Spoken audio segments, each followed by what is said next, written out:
So this music, and Paul too, like, it's not Christian music. It might be a band that's totally not interested in that issue, or even antagonistic to it, I suppose, if you ask them their opinions or even their songs. A Christian listening to that, wrong, right? I mean, I think people actually think about that. Am I okay to listen to this? Is there, can you get good things out of bad people? Or, I don't know. Is there an answer to that? I think people want to know that. They wonder, Yeah, I definitely, art can be a great teacher. I mean, first of all, we will go, being a pastor, we'll go catechism, and your God is what you put your fear, love, and trust in. And of course, that always has to be Father, Son, and Holy Spirit. So we that's a framework we work within. But we recognize that with movies and novels and music and even painting and sculpture, that they can show us something that we need to see. And sometimes they can bring out, I was raised as a non-denominational, right? I grew up in big Orange County megachurch, and it was fiction to me, because it was predicated on, we are people who live blameless lives. We are people who have walked the walk, and we live cleanly. And, that was not, I could smell, it at a very young age, that I was being taught something that was neither biblical nor real in any way.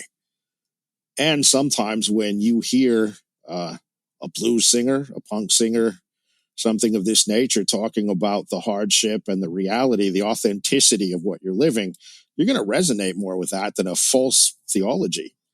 Sometimes it's even more beneficial to your soul, because somebody's, I couldn't go back into my non-denominational church and talk about, hey, I'm depressed.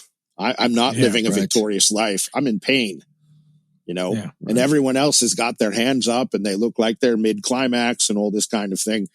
And that was not my experience at all. I believed the story of Christ, but I was not feeling any of that, And so when you put on a Henry Rollins, you put on a Vandals record, you put on, our friends, the Pogues.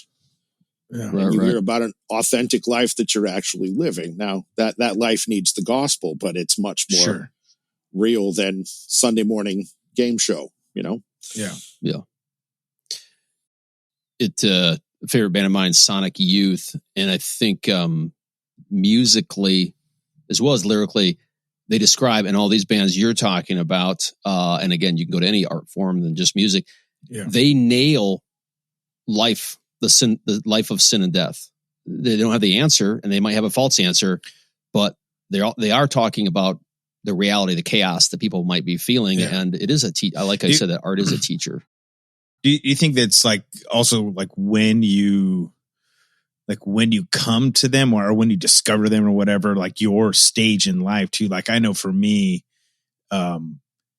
Social Distortion is still I still stop and I still put it on when I go, and they have those internet jukeboxes, because I can put on all those. And it was because they came to Ventura Theater here in Ventura when I was a teenager, and I was angsty, and I was really searching, and I think no different than any other young man. But all of a sudden I'm listening to Mike Ness sing these songs. I'm like, holy, that's it. I was wrong, right? That song, I was wrong, talking about. That's I felt like he owed me royalties after I heard that. But it was true, and it was teaching, but it was also I think it's when it meets you at a point in your life where you're searching, maybe, or you're pushing back and you're trying to figure things out too. That connection's made. I mean, music's mystical. I have a buddy of mine. He says, because I'm not a musician and he isn't either, but his line is, music is the closest thing I know to magic, like real magic. And I think he's right about that, because it does weird things, and gets in really deep. It will always hit you where many things don't. And then just even good poetry. So you take, and there might be also a sense of